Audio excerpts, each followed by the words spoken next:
Okay, and on to our next question for today, and this is a good one. Mark, what happens if I don't sort my anxiety disorder? Asked a lady me last week.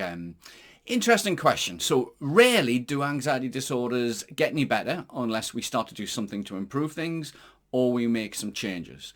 Typically, over time, as we get more stressed and more problems physically, it seems to get worse over time.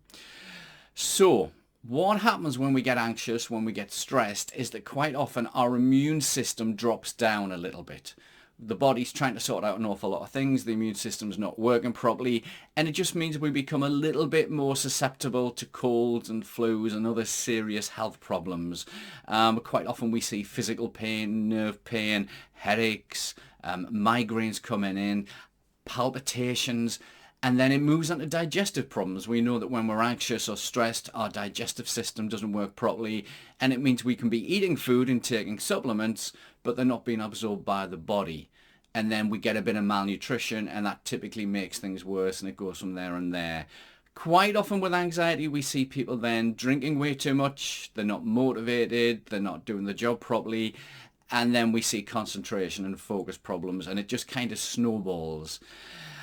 What I suggest is that if you realize you've got an anxiety problem, just go out and find something to help to make it better. We need a daily routine. We need to have that clean diet. We need to be doing the right things, because the sad thing we see with anxiety is sometimes when it gets so bad, it then starts to affect the kids. It affects relationships. We've seen people get divorced or separated because their anxiety's got so bad, and you don't want to let it get to that state.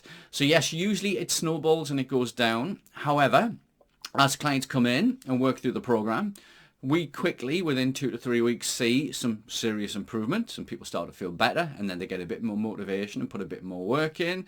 And then typically around about week 5, week 6, week 7 is when people are picking up the phone and saying, hey, I've just had my first anxiety-free week. I feel so much better. I've lost the weight. I've cut the alcohol down, and it works so nicely. So it is important that we do something to put it right.